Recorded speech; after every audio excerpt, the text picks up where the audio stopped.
I'm going to Umineko, and I'm ready to read. And you're starting with. Yeah, I'm starting right now. Here we go. Okay, we do voices and stuff. Okay, you started recording on OBS? Yeah, it's recording, dude. Okay, awesome. Let's go. Oh wait, welcome shit, everybody. Welcome. Oh, you stopped the recording? No, I didn't. No. It's fine. Okay, hello. Fine. Hello, everybody. Welcome to the Monday episode of Mike and Tony Read Words Umineko edition. This is the seventh part of episode 1, and yeah, let's get right into it. Unless Mike, do you have anything you wanna say about? Have you thought about the epitaph at all? Yeah, the epitaph. So what's going on with the epitaph is there's going to be 11 people dead. Okay. Right after. So there's going to be what is it called?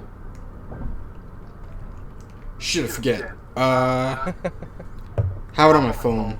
Here, I'll get it open. Okay, get it up. Do. You have the epitaph on your phone. No, I don't have the epitaph on my phone. I have my notes on the epitaph. Okay, yeah, we have the epitaph right here in the tips. I'm gonna go to the tips. I'll go in here actually. Yeah, the portrait epitaph. So here we go. I'm looking at the portrait epitaph. So 6 people are gonna die. Then 2 people closest to solving the mystery are gonna die. Okay. By everyone who's left. Okay. And then 1, 2, 3, 4, 5. Then 5 more people will die, so that's 11 people who are going to be dead. But then right after those 11 people are dead, the next twilight, no one's going to be left alive. Yeah. So that doesn't explain 7 people's deaths. Well, what if all the people who are left die at the 9th twilight? I can't hear you very well. Oh, what if all the people who are left die at the 9th twilight? What? You can't hear? It's really, I can kind of hear. This route requires tolls. You can kind of hear? Yeah, kind of. Not really too well. Anyways, that's all I've gotten so far. Okay. I don't know what, so all of this. So after that, the Witcher will give you 4 treasures. One is all the fucking gold. The resurrection of all the dead souls. So that means, is that, I don't know what that means. I think it might be something like, oh, they disconnected from the phone. Stay on the line while your call is completed. The resurrection of all the dead souls. It seems to me like that's, basically a retcon. Leaving it open for the retcon. The one shall be the resurrection of the love that was lost. That sounds like Beatrice. Alright, hey boys. Okay, did you hang up? No, I didn't. Okay, well, let's start. How's our voices sound? You know what? If we're just reading, I can work around it. That's fine. Okay. As we get out of Toronto, our voices should probably sound better, I think, too. Maybe. What? I don't know. Okay. I don't know either. Okay, so, let's start to read. Yeah, let's start to read, dude. Yeah.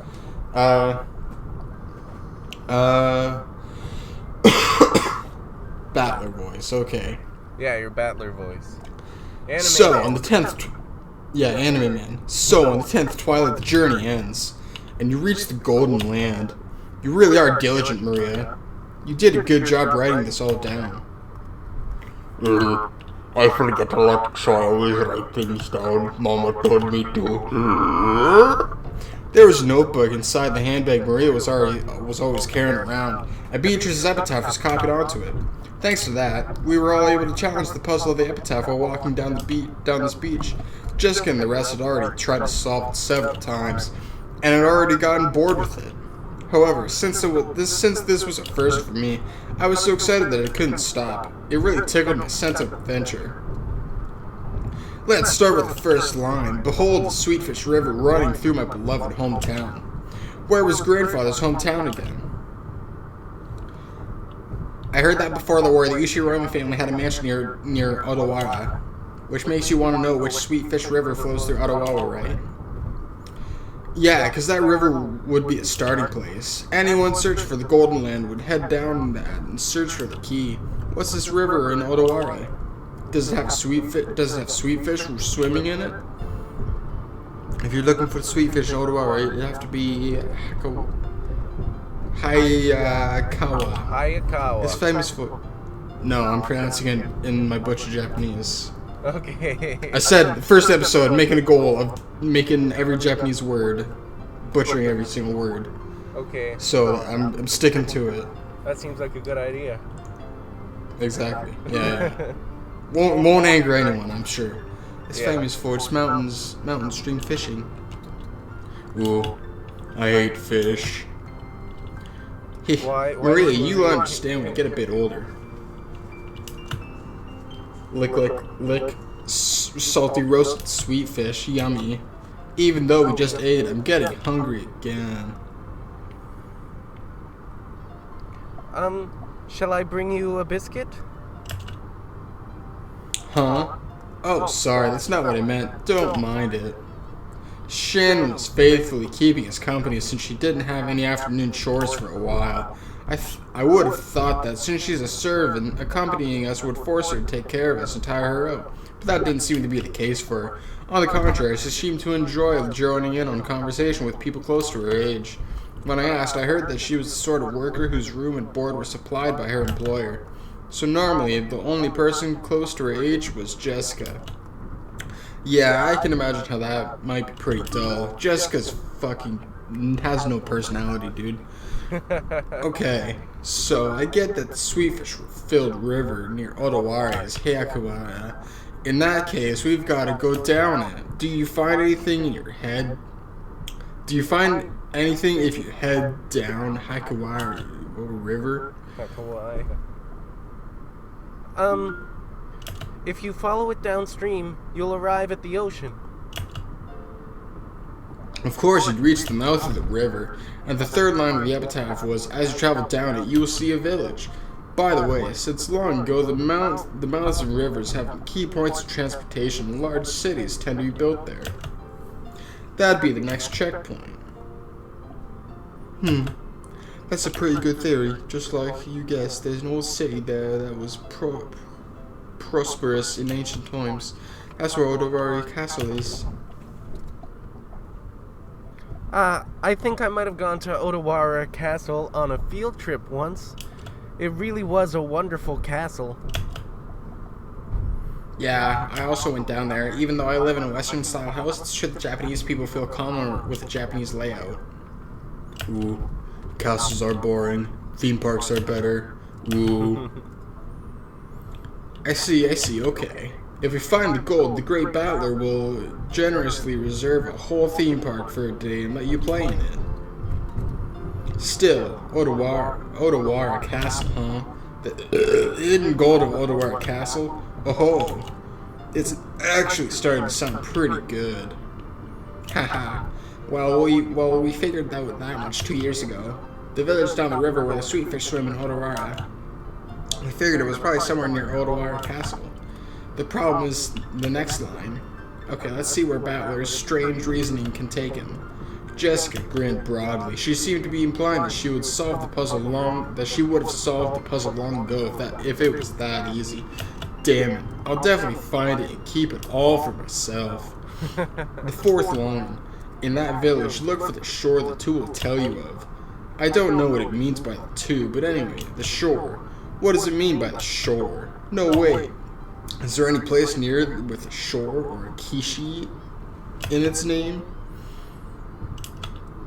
I've heard there's a place called Sogakishi in Odawara. Huh? Wow. You sure know a lot about it. Cool. What could that mean? Shannon, are you trying to solve the riddle and get the gold too? That makes us rivals. It's not like I'm interested in gold. It's just that George told me about it before. That's because we reached the same conclusion 2 years ago. We even went to the trouble of laying out a map and looking it up. It was about 5 kilometers to the north of Odawara. We definitely found a place called Sogakishi there. However, after that we get stuck. The 5th line doesn't say where the key is hidden in that place.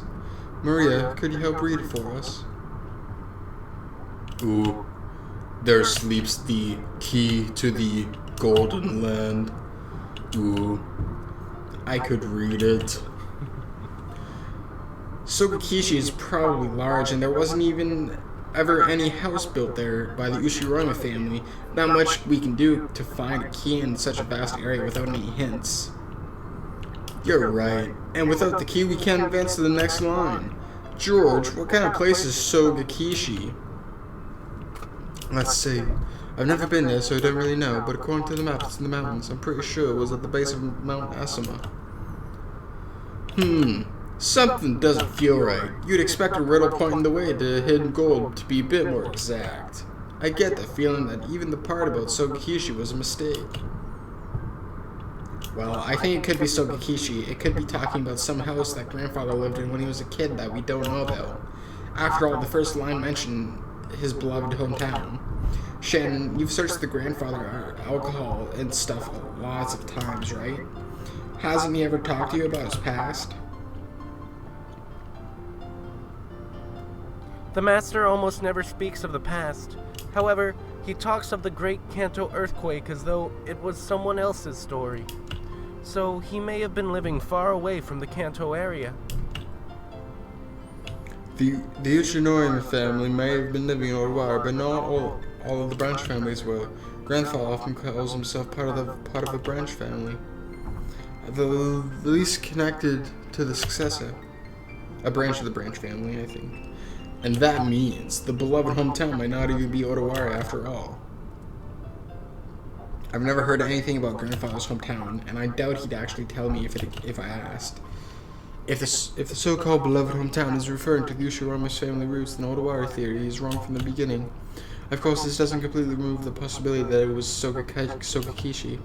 For example, perhaps he lived in Odawara when he was very young, but then moved far away later. This route requires tolls. Ooh. I don't understand what you're all talking about. Ooh. Maria hadn't completely left out of the conversation. She now sat puffing out her cheeks in boredom. So basically, if we can't even agree on the starting point for this dice game of gold, we're totally stuck. But wait, there's more. After the first 5 lines, the thing we end up finding is a key, right? Even if you don't have a key, it's always possible to bust through a door. Can't we just skip the first 5 lines and start figuring out the rest? Oh, I hadn't thought of that. Oh well, we're just wasting time anyway. Let's hear the rest of Battler's reasoning. But in the next part, it gets dark really fast. Shannon frowned slightly. After looking back at Maria's notebook to recall what was written there. Yeah, I was forced to agree. On the first twilight, offer the 6 chosen by the key of sacrifices. Sure does get horrible quickly. What? On the second twilight, it says to tear apart the 2 who are close. Does that mean to break off their loving relationship? What? Or does it mean to literally tear them apart? Let me see that again, actually. What? Nah. I'll let you see the epitaph. Characters, tips. Tear apart. Oh, shit. So it does say tear apart. Yeah, it says tear apart. Tear apart the 2 who are close. Damn wordplay. Also, I gotta let my cat in or else he won't stop. Stay 16 minutes via ON 77 West. This route requires tolls. Where are you? What? Come on.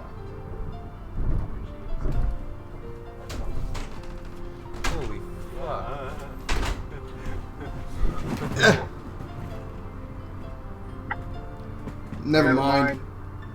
Okay. My cat's dumb. Okay. Alright, or does it mean to literally tear them apart? I don't know, but either way, it's pretty disgusting. Even if we set that second line aside, imagine 6 people for the first twilight, then 5 people for the 4th through 8th twilights. So at least 11 people must be sacrificed. God damn it, he already did the math for me! Well, it just means you're smarter than him because you said it before he even said it. Sure.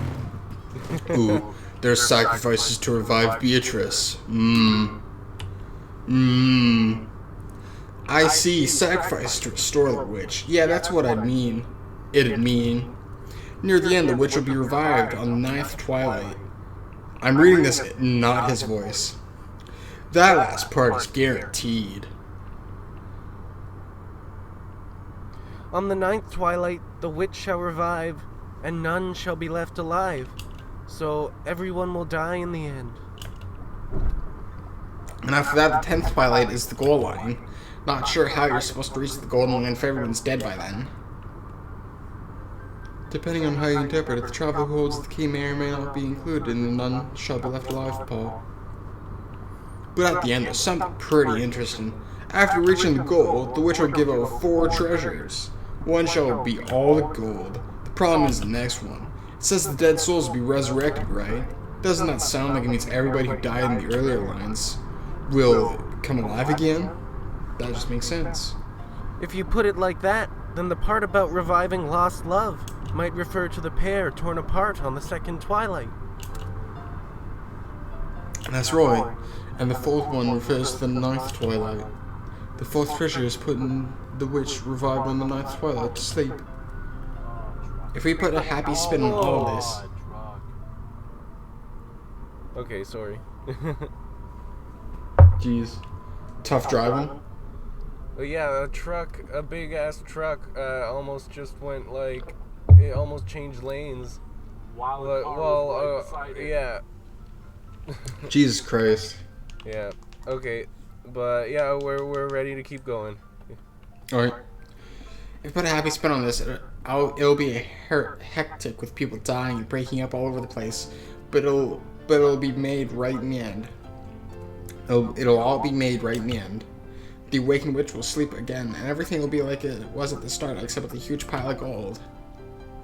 The witch must be pretty busy, what with all the killing, reviving, breaking up, and reuniting people. Yeah. Not to mention waking up and sleeping, haha. Sheesh, just when the tale of the hidden gold was getting interesting, it all gets pretty dubious once the witch starts showing up. Too true, haha. I laughed alongside with Jessica. After all, the idea of a witch was just too ridiculous. Of course, once we started laughing like that, Maria, who believed in the witch, got angry. The witch is incredible. She can do anything with magic, even kill, even bring back to life, even give love, even take it. She can fly in the sky, can become invisible, can make the golden bread out of nothing.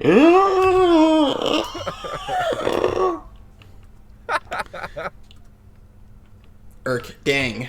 My bad, we were just joking. Jessica apologized, sticking out her tongue, but Maria didn't accept it. She grabbed her notebook back out of my hands, and opening it to some of the pages, tried to prove that the witch existed. Those pages had colorful drawings of witches on them, and well conveyed the fantastical image Maria had of witches. It wasn't the normal sinister of crooked nose hag flying around on a broom, but a dreamlike person with natural powers who could do anything and wore the most beautiful dress. It was what you'd expect from an imaginative young girl. Flitting through the sky, crossing a rainbow, dancing around all night with a teacup and teapot that would never get empty no matter how much you poured out of it. With a flourish of a staff, the stars in the sky would become candy and pour down, and flowers that produce sweets would bud by the roadside. To Maria, witches were the only concept that could embody the magical dream that so captivated her. As she grew older, it was the last remaining thing that could give richness to her dull and plain everyday life. That's why Maria believed in witches. She didn't want that dream of hers to be tarnished.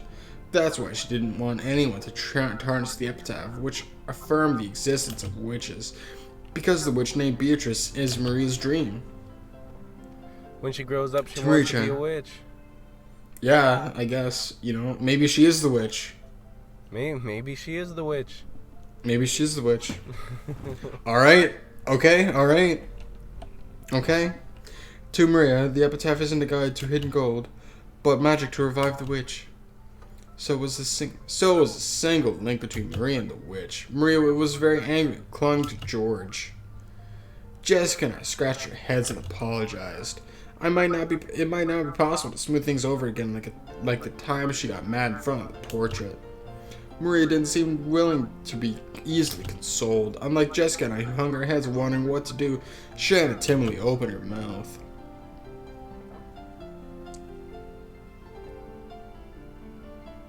Wait, something that I just thought of. Yeah. You're recording your voice somewhere, right? Yes. Okay, good. Because I just thought if you were talking to me on the phone and then only recording the game, your voice wouldn't be in it. No, it's definitely recording. Okay, good. Maria-sama, did you know there's a ghost story about Beatrice that has been passed down amongst the servants? Ooh. Yeah, that's right. Shannon, tell us about it. I don't really know, but it's apparently pretty famous among the servants. Among all 5 servants. What is this? A ghost story? There's more servants, just those 5 are the ones that are on the island. Well, okay. Fine. Show don't tell, god damn it. Okay. In this you can really not do anything but tell. Yeah. Yes. It seems it's a story from before we were born. I also heard about it from my mother.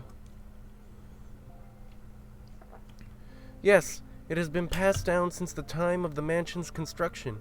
The servants of that time whispered that the mansion had 2 masters, one of the day and one of the night. The tale that Shannon told was just like a typical campfire ghost story. There was a forest with a witch living inside it. Then, of course, the witch would come pay the mansion a visit from time to time. At some point, the ghost story naturally sputtered up between the servants. When people do the rounds a second time to check doors, windows, and locks that were supposedly closed, they'd find some of them left open. Lights that were supposed to be off were turned on, and lights that were supposed to be on went out. Things left lying around would disappear, and things would appear when no one had any memory of putting them there. When any of these things happened, the old servants would say that the witch had visited the mansion, invisible, and was playing pranks. Ooh. See, she exists. Beatrice exists. Yep, that's enough proof right there. Yeah, that's. What are you talking about? It's 100% proof all the time. Yeah, she exists. Long ago, it was always right before leaving for school that I wasn't able to find my bag and stuff. No, you're just dumb. Maria puffed out her chest with an ooh, as though this was final proof of the witch existence. If I opened my mouth, Maria would probably be hurt again, so I didn't. I mean, you hear this kind of story everywhere. Depending on the place, they might blame it on a dwarf or an elf. The only difference is that they call it a witch on the side. Of course, walking around a vast, elegant mansion at night would be a little unsettling. It's an island devoid of people. Since the mansion is so drafty, walking around on the night of a thunderstorm would certainly be eerie. In addition, some servants have also seen will-o'-the-wisps and glittering butterflies dancing around. Cannon also saw something like that when he went patrolling one night, and recently, you often hear servants talking about strange footsteps heard inside the mansion near midnight. We've whispered together that the Beatrice in the portrait sometimes makes herself invisible and walks through the mansion. It happened a while ago, but even I have heard footsteps while patrolling at night that resemble these stories. Phew, that's scary. But there's nothing to be afraid of. Beatrice is another ruler of this mansion, separate from the master. So there's no need to be unnaturally afraid. If you respect her, I hear she won't do anything bad. However, she can be quite terrifying if you don't respect her, right? Correct. I've heard that just before I began working here, someone who spoke badly about Beatrice fell down the stairs and quit after receiving a large injury to their back. Because of that, there was a rumor between the servants that Beatrice's anger had been brought down upon this person. Ooh, anger will definitely be brought down on Battler and Jessica. Oh no. Ooh. Well, she said it. She's gonna... Maybe Battler and Jessica are the guys who are gonna get close to solving the mystery. Oh yeah. I'm sorry. I don't want her anger brought down upon me. I apologize, Maria. Of course, I also apologize to the witch. I'm sorry, Beatrice. Please forgive an outsider's nonsense. I'll apologize as well. I'm sorry, Beatrice. Will the witch be able to forgive us now? Ooh, don't know. Witches are fickle, so they forgive when they want to, and don't when they don't. Ooh, you are already dead. Oh my wa mo shinderu. That's no good. Maria, isn't there some kind of good luck charm that could prevent Battler and Jessica from suffering Beatrice's wrath? Maybe something that can block against magic. By relying on Maria, who was proud of knowing the most about witches, George was trying to revive her self-esteem. Once again, I've got to admire his ability to calm kids down.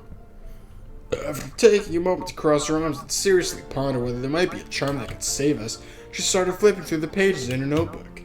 I thought it was just a scribbled diary, but there also seemed to be quite a few pages that looked like they come from a book on black magic. Maria solemnly considered a group of these pages which contained things that looked like magic circles. Apparently, Grandfather wasn't the only one with a black magic hobby. When Maria finally found what she was looking for, she snapped the notebook shut and threw it into her handbag. She then began fishing through that bag's contents. There seemed to be various jumbled up things in there. After a while, she took out various pieces of junk, although they were probably important magical items to Maria, and repeatedly threw them back in, saying they were wrong. It was all a little humorous. That's when Doraemon took out the wrong tool. Finally, she seemed to discover what she was looking for. With a face that was unimaginably cheery when compared to the intense expression she had worn until now, she held out those to Jessica and me. Ooh. I grabbed it and saw that it was a very cheap-looking charm. It looked like a bracelet made from a plastic rosary, with the scorpion-themed metal attached. Haven't you ever seen those cheap Zodiac-themed accessories? The kind you might win in a crane game at an arcade. It really looked like something like that. There were two of them. Probably one for me and one for Jessica. However, the very fact that there were two of them made me feel even more like cheap manufactured goods, making it pretty hard to think of them as magical items. You're giving these to me and Battler? Ooh, with these charms, you don't ever need to worry about Beatrice, because scorpions have the power to ward off magic. Huh, really? Didn't know scorpions could do that. Ooh, Battler doesn't believe. Whoa. I'd said too much and angered Maria again. Maria took out her notebook again, pouring out various pages as she went on and on about scorpions had such incredible holy power that it had been used in repelling magical circles since ancient times. Ah, I've heard about that from some of the other young servants. Something about how the scorpion is drawn as a magic-repelling symbol in sorcery. Huh, really? Ooh, scorpion protects against bad magic and calamity, and the emerald brings peace to the heart. Therefore, its effects are twofold. Ooh. It's true. The scorpion wraps around the emerald and protects it. Yes, that certainly does sound like it'd work well. I really want to make fun of those worthless-looking charms, but as I watched Maria explaining with all of her heart and realized that she'd found them for our sakes, I started to feel like it might actually work, even if it was just a piece from some game center. The material quality of the charm didn't matter. What matters was the strength of her feelings. Even I don't think of myself as the sort of loser who'd laugh at something like that. Okay, thank you. I apologize to Beatrice, but even if I do end up getting cursed, I'll be safe now thanks to Maria's charm. Right, Jessica? Yeah, that's right. Thanks, Maria. Ooh. Wear it on your arm when you want your heart to be at peace. Put it on your wallet and your money won't decrease. If you hang it from a doorknob, bad things can't get in.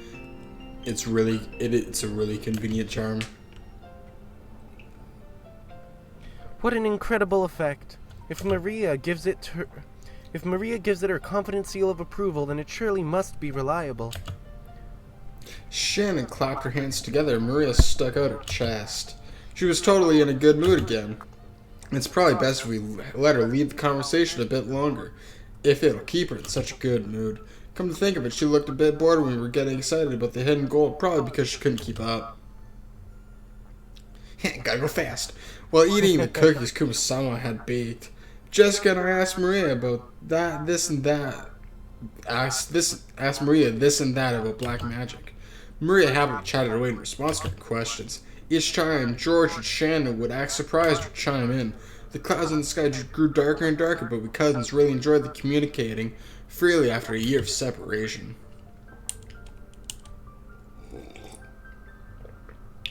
Did I just feel a drop on my forehead? Huh? I wonder. As George rubbed his forehead, he looked up at the sky. Considering the color of the sky and the dampness of the air, it wouldn't have been odd for a raindrop to hit him. The wind also seemed to have grown a bit stronger. Ooh, I didn't feel a drop. Only I didn't. Ooh. Don't worry, neither did I. Anyway, I'm sure it'll rain so much tonight that everyone will get to feel plenty of raindrops. That's right. Maybe we should head back soon. Shannon looked down at her watch. It was probably well into the evening by now. Is it already time for you to return to work? Yes. Thank you very much for allowing me to enjoy some time together with you all. Tell Kumasawa thanks for the cookies. Okay, everyone, to help out with the cleanup. Shannon just declined our help, saying that this was a servant's job, but picking up a dropped fork before the waitress has to is like my purpose in life. That's a folded blanket, gathered the trash, and cleaned everything up. On purpose. Ooh, trash is getting away. Ooh. I won't let it escape. I'll grab it before Maria does. Ooh, I'll grab it. Ooh. Maria, don't get your shoes wet. You'll get in trouble. To Maria, chasing after some trash sent flying by the powerful winds was just another game.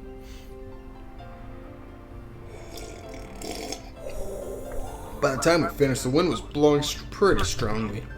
Probably a good time to head back.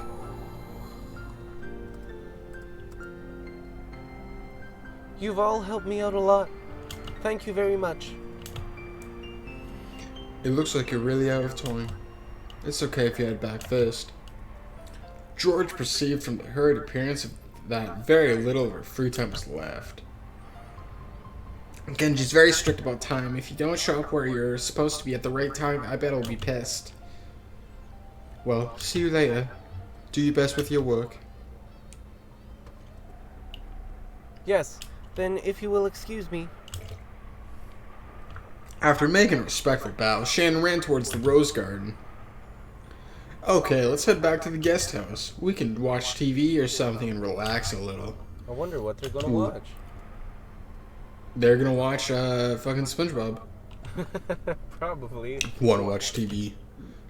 Wanna watch TV, ooh. Then it's decided. Let's all head back and watch TV together.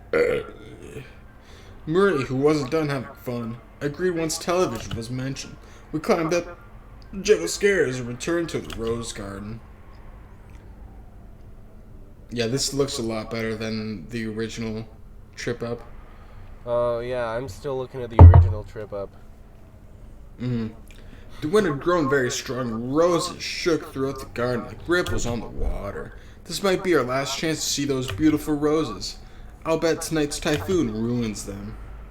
These roses might be done in by tonight's winds. You're right. Still, I think the roses were pretty lucky. After all, they got to welcome all of you before the typhoon. All flowers lose their petals eventually, but that means we can admire them even more when they're in bloom. That's right, Maria, burn this image into your eyes. At this moment, they're the best roses of the year. Ooh, burned into eyes. Right then, Maria suddenly clapped her hands. It looked like she remembered something. My rose, the typhoon will send it flying. Ooh. You remember the rose?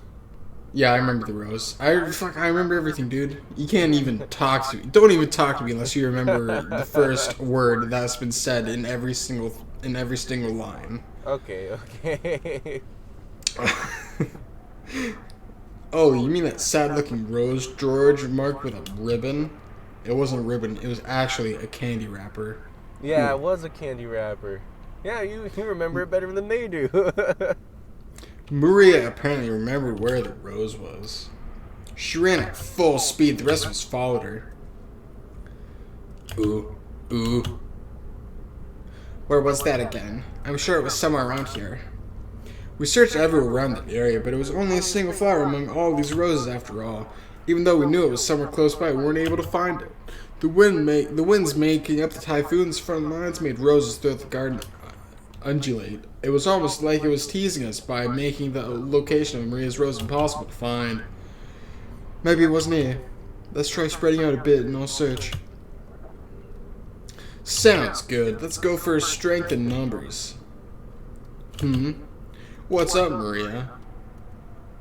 As we made to split up and search, Maria tugged at my jacket with an unhappy face. You could tell she didn't want us to leave that spot. What is it? What is wrong? Ooh, my rose is here. It's here. But it's actually not, right? Maybe it was on the other side of the flower bed. If we got luck, we'll find it fast, okay? Ooh, it's here. My rose is here. Look for it. Look for it. Ooh. Maria stomped her feet in irritation. What? I said she's having a little temper tantrum. Yeah, I guess. Huh.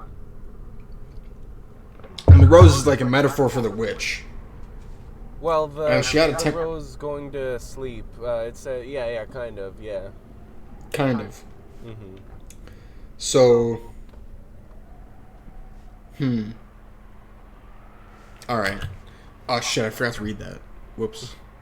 She pointed at the spot and said it was definitely there, but in actuality it wasn't. Even so, Maria got mad when we said we were going to search elsewhere. We were at a loss for what to do. For a while, we had to stay near Maria and pretend to search through that rose thicket.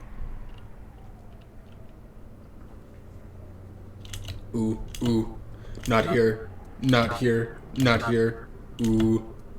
Maybe she's saying that it should be here, but it isn't. Maria became increasingly irritated. Oh man, Maria's really losing her temper. Sometimes Maria starts to really care about really pointless stuff. If she gets what she wants, that's okay, but you can't find something that isn't there. That's not good. Just when we were at a loss for what to do, Maria called out in a loud voice. Mama. Ooh. We could see Aunt Rosa in the direction Maria was waving her hand. Maybe she wanted to look at the garden one more time before the typhoon came, or maybe she had some business at the guest house. Aunt Rosa was coming from the mansion. What? I said Aunt Rosa will be able to help look. She clearly noticed her daughter's voice and came over.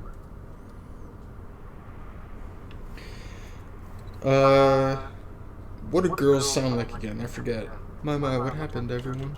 Yep, yeah. Are you looking for something? Yeah, that's her voice, probably. Look for it. Mama, you look for my rose, too. Ooh. Your rose? We found an unhealthy rose here and mocked it. We tied a candy wrapper around it, but Maria, if I remember correctly, it was growing right in front and really stood out, didn't it? Unless it grew legs and ran off somewhere, it must have been somewhere else. That's a theory for another day. Yeah. Maybe you remembered it wrong. Ooh, it is here. It is here. Battler doesn't believe. Ooh. How many times do I have to tell you to stop saying ooh before you'll understand? Mama will look for it, so stay quiet. I'd never seen Aunt Rosa be anything other than kind and generous, so her anger surprised me a bit. I mean, I'd be pretty pissed off too. Yeah. Aunt Rose began searching as well, so we went along with her for the time being. But we were already more than sure that it wasn't around here. So it didn't take long for Aunt Rosa to realize that too. The rose isn't here. Did you mistake this place for somewhere else? There's so many roses around. Ooh, that's wrong. It is here. Mama doesn't believe. Ooh. I already believed you, and looked hard for it, didn't I? But it isn't here. Ooh. But it is here. It is here, but it isn't. Ooh. Then someone must have ripped it out. Anyway, stop saying ooh. Ooh. Who ripped out my rose? Who did? Give it back. Give it back. Ooh. Ooh. How should I know? Stop it. Stop saying ooh. Aunt Rosa slapped Maria's left cheek with her palm. But in that instant, Maria was shocked into silence. Of course, it was only for an instant. When Maria realized that her wish was being rejected, she started yelling even louder. Ooh, ooh, my rose, ooh. Didn't I tell you to stop that weird habit? That's why all the kids in your class make fun of you. Cut it out. Once again, her palm slapped Maria's cheek. This time, she didn't go silent. She choked and started crying and began to bawl in an increasingly loud voice. Aunt Rose was clearly irritated and lifted her hand once more to try and shut her daughter up. Aunt Rosa, no, she's just a little kid. There's no reason to get so serious. I tried to cut in with a bitter smile, rubbing my hands together. But Aunt Rosa glared at me with a serious face, and I realized that I should have stayed out of this. I'm sorry, but could the rest of you go back to your room for a bit? I need to have a little talk with Maria. Ooh, nobody believes in my rose, even though it was here. Ooh, look for it. Look for it. Here, it was here. Ooh.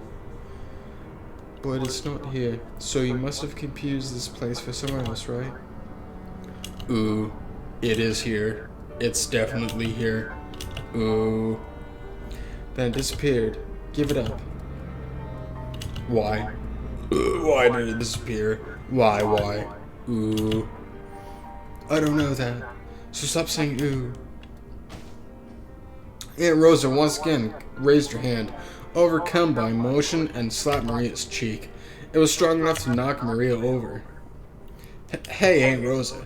Even if she really is strong, violence isn't the answer. I stepped between them to protect Maria, who was still on the ground, crying ooh.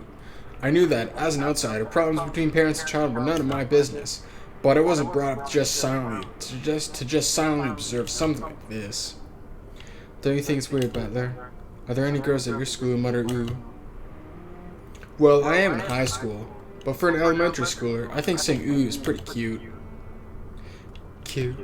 Saying ooh is cute. Cute. My careless words seemed to have earned me Aunt Rose's wrath. I was slapped again. She grabbed my collar with a terrifying expression. Don't say such nonsense. Do you know how old Maria is? She's 9. She's a 4th grader, not a kindergartner, but she still makes that sound during class. Don't you get it? Don't you know what they say about this kid when they bully her? Thanks to this weird habit, she still hasn't made a single friend. Don't turn your eyes from reality and callously call Maria cute. Think more seriously about this kid's future. Oh. I told you to stop making that sound. Didn't I tell you to stop it? That makes her stop making friends. That's pretty scary. Makes me. Yeah, it's pretty scary. I don't know. Aunt Rosa struck Maria's quivering head, from which an increasingly unhappy voice was raising. I tried to stop it, but Aunt Rosa pushed me away. My back hit George Anki. Okay. Fuck. Okay. Long time ago, Aunt Rosa also thought of it as nothing more than one of Maria Chan's baby words. But now it hasn't been fixed even midway through elementary school. She's been worrying about it at all. How she talks isn't really that big a deal, right? She'd never make it as an adult if she's like that. So even though it isn't fun to watch, this is a problem between parent and child. Well, even if I get chewed out by Mom all the time because of how I talk, When they put it that way, maybe even a scene as painful as this isn't something an outsider like me should butt in on. Battler, when you were a kid, didn't you have any bad habits that you couldn't fix, then that you got you into trouble? Well, one or two. One on Parents' Day once, I kept getting yelled at in front of everyone, and it was embarrassing as hell. Well, then you can understand how the two of them must feel right now. I'm sure they don't want us to be here right now. You understand too, don't you, Jessica?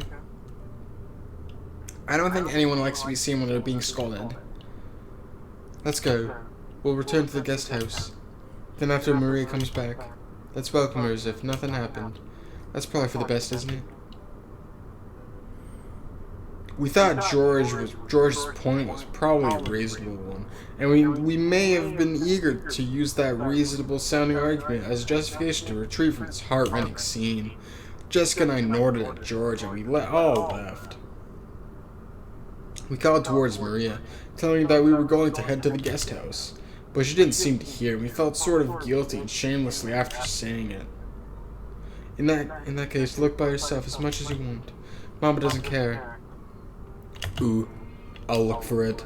I'll look for it by myself, even if Mama doesn't care. Ooh. Have it your way. After blasting her with those last few words, Rosa spun on her heels and quickly returned to the mansion. Maria probably viewed that as a cold gesture meant to injure, but it wasn't Rosa's intention. It was because the hand with which she had so emotionally struck Maria's cheek was still numb. It was because if she stayed there screaming, she might again be taken over by her emotions and continue slapping her daughter's cheek over and over. Aunt Rosa left. Maria was left alone in the rose garden. The wind began to blow stronger and stronger, and everyone... Battler, This you? yeah. After Rosa left, Maria was left alone in the rose garden. The wind began to blow stronger and stronger, and every once in a while a raindrop would fall on her forehead. However, Maria couldn't leave that place, not until she found that poor wilting rose. It had definitely been there. Even so, it wasn't. Even though she knew the place and even though it had been there, it wasn't. Maria bitterly stared at the place it was supposed to be and thought frantically. Maybe the angle I'm looking from is wrong. Maybe the height I'm looking from is wrong. While gazing at a single point, Maria repeatedly stood up, changed her position, and continued to stare. The wind was getting stronger and stronger, but Maria kept on looking for that rose in front of the flower bed. I called it in the beginning that once this happened, that she would die looking for the rose. You think she's going to die looking for the rose? Maybe. Oh, Kinzo noticed the sound of the raindrops beating on the window. It seemed to be pouring down thickly. It had begun to rain later than the weather report had predicted. Kinzo approached the window as if being summoned by the sound of the rain. The sound of rain is a sound of silence.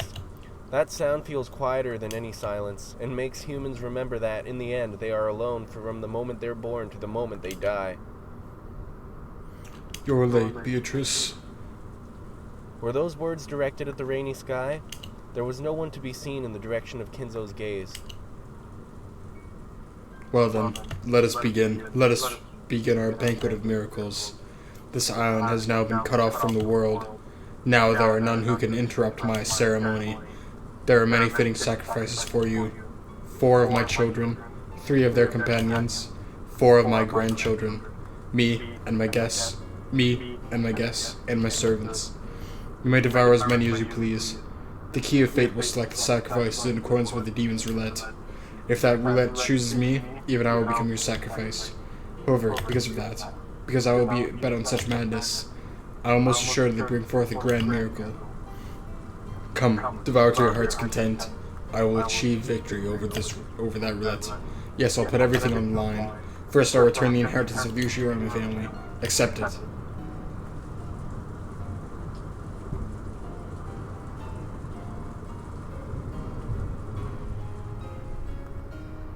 Kinzo tore the window open, ripped a golden ring off his finger, and forcefully threw it away. At that time, the sound of the thunder rang out, giving the illusion that the lightning had accepted the ring.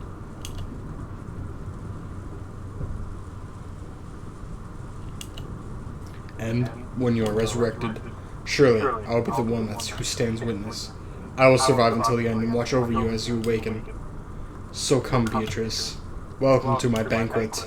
In exchange for all that I have created, show me another miracle just this once. Oh, Beatrice.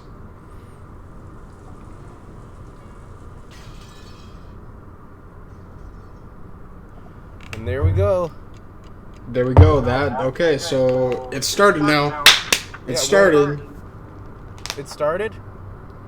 It started. Yeah, what do you think of that scene? What do you think of it? Well, the first bit was just them talking about the fucking what is it called? The epitaph. Yeah, the epitaph, and kind of talking about that, being like, oh, okay. Next part was to solidify Maria's abilities in the occult. So I don't think she will die, actually. I think her death is probably going to be saved a little bit later, because they've been doing some stuff with her character. Yeah, maybe. Maybe the two people who are kind of, like, ripped, like, torn apart from each other. Because they were talking about, like, it being, like, lovers or something like that. I think it might be, Maria and her mother. Possibly. Because Maria has the kind of like occult special interest, and Rosa has, you know, a decent mind. I think she's probably pretty smart. So the two of them combined, probably, yeah, possibly. But yeah, and then now the games have begun. It's gonna start getting weirder, right? Oh yeah, this story never stops getting weird. It starts off really normal, and as you keep reading, it keeps getting weirder and weirder, man. You're just at the tip of the iceberg still. Okay. Alright. So, thanks for watching this episode. We'll see you Wednesday. We'll see you Wednesday. And